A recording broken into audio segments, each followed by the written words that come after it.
Welcome to the Destiny of Manufacturing podcast. I am your host, Dean Phillips, as well as being the technical director here at the Precision Metal Forming Association.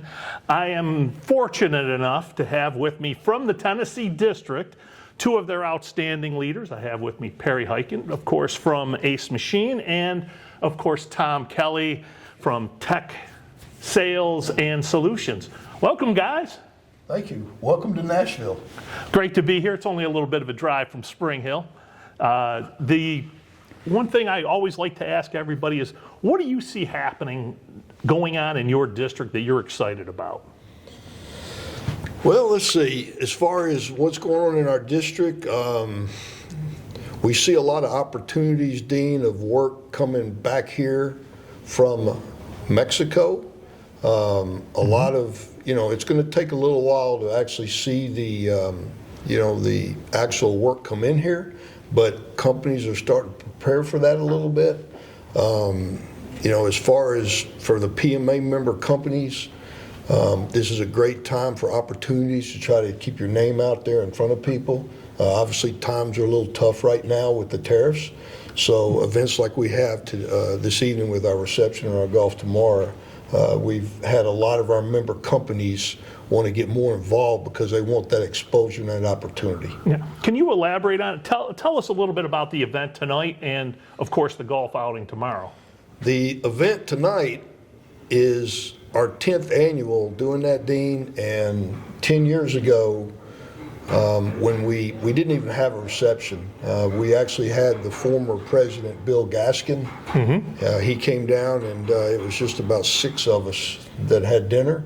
And because it just kept growing so much each year, I thought it would be a better opportunity to have it at a hotel and give people opportunity to network and also come in when they want to. We do it from 4 to 9. Tonight we're expecting well over 100 people. So it gives a lot of our local guests and our out-of-town guests, they come in tonight in a relaxed atmosphere and able to just talk before our golf event on Monday. Excellent. And Tom, can you tell us a little bit about some of the recipients that you have for the scholarships that you're going to be acknowledging tonight? Yeah, absolutely. As the education chair for the Tennessee District, we're going to recognize some of our PMA member companies who have tool and die apprenticeship programs. We have about 10 to 12 of those recipients here tonight. We're also going to recognize 3 of our education partners, Tennessee Tech, Middle Tennessee State University, and TCAT Livingston, Hartsville, excuse me, yeah. And then we got a couple others, a high school that we're going to recognize with their robotics program, and one new one that we've added this year, Middle Tennessee Council, Boy Scouts of America. They've got a STEM program, skills trades for the summer camp program that they teach welding to some of the scouts, and that's kind of a neat opportunity to support them. Absolutely. Well, that's tremendous. Some of the things that you guys have done in the past, and I am so proud to be part of the Tennessee District here for the last 20 plus years that I've been here. It is an incredible district that has tremendous leaders.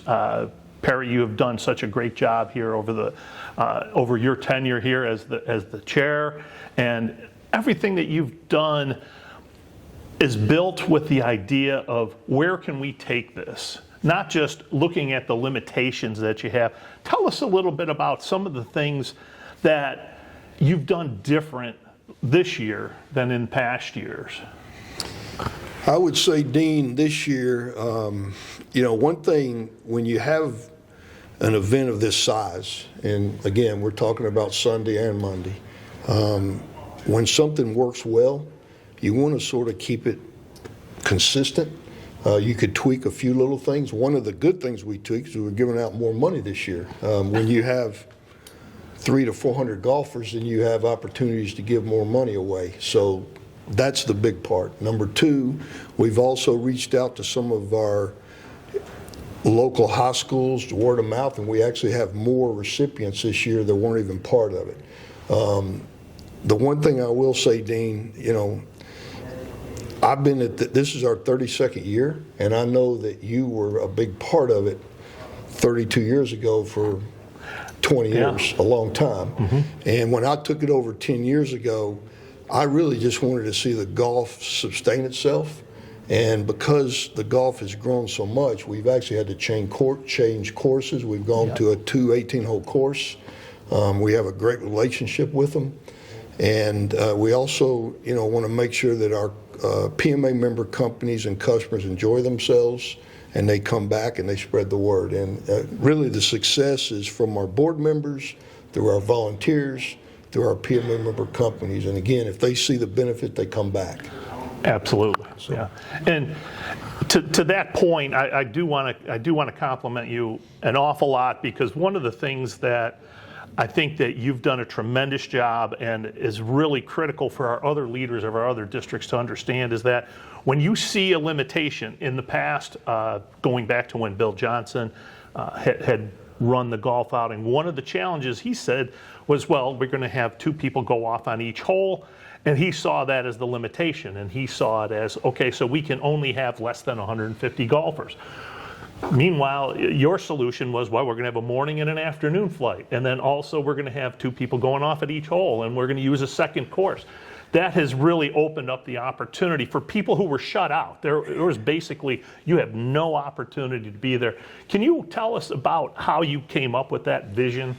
Well, Dean, when you have this many people play, it's very important that you understand the timing of golf, how long it takes. Again, when you bring so many companies in here, their time is valuable too.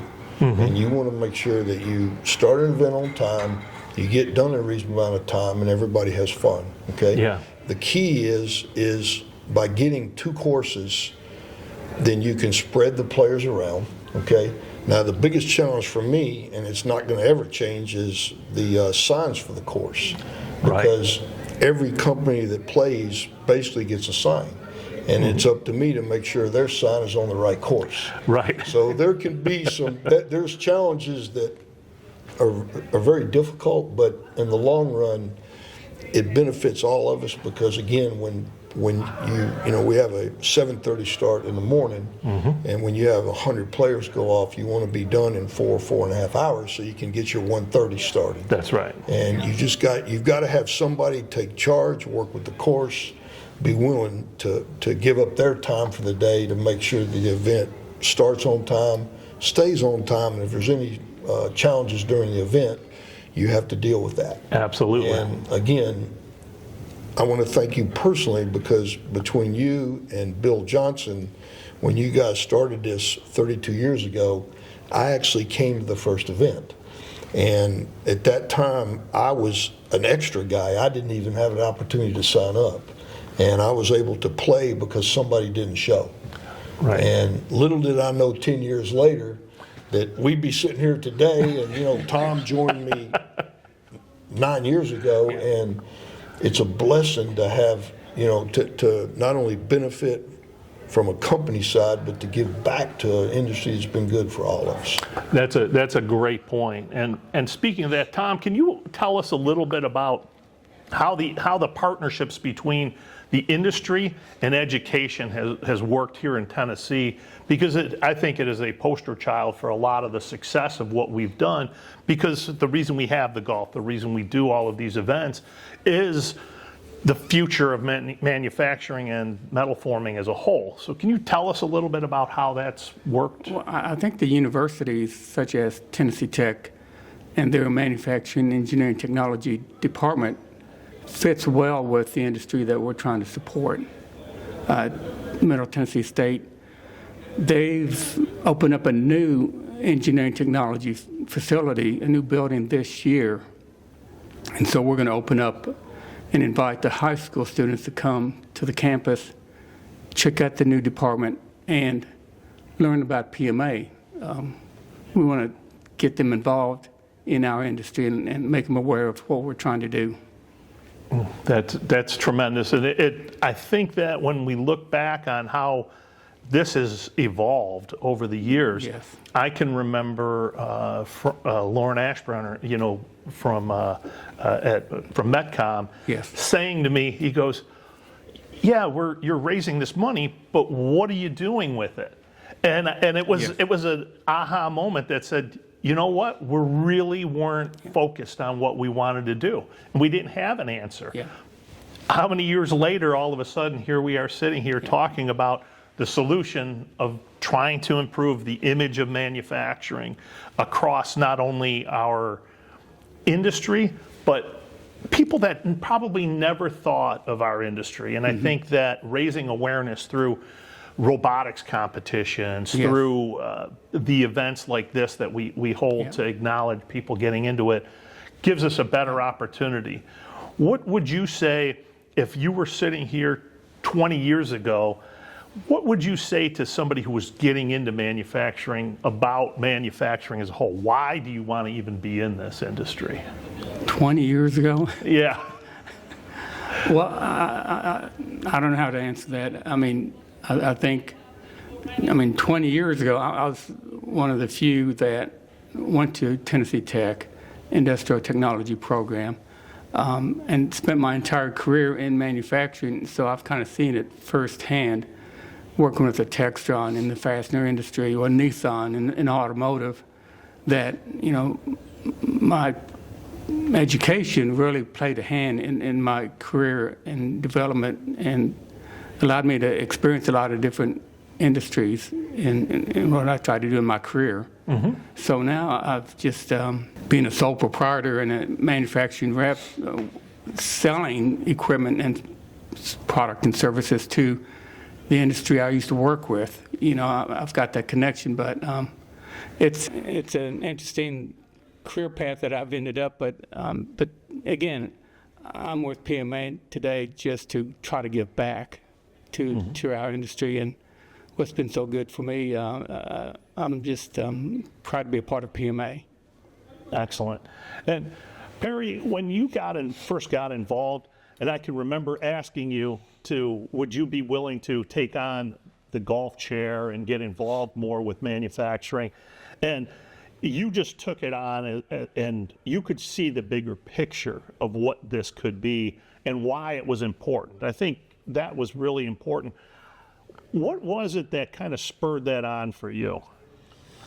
Dean, I had 3 gentlemen reach out to me, and one of them happened to be my customer, and they wanted to meet me for lunch one day. And normally a customer doesn't ask you for lunch, it's the other way. That's right. So I met these 3 guys, and these gentlemen had been in the industry longer than me. And I felt like they really wanted to see PMA succeed, but they were at a point where it was going the wrong way. Okay, and there's a lot of districts, and some of them are struggling, some of them aren't, but I can assure you, at the time that I met with them, the district wasn't doing what it needed to do.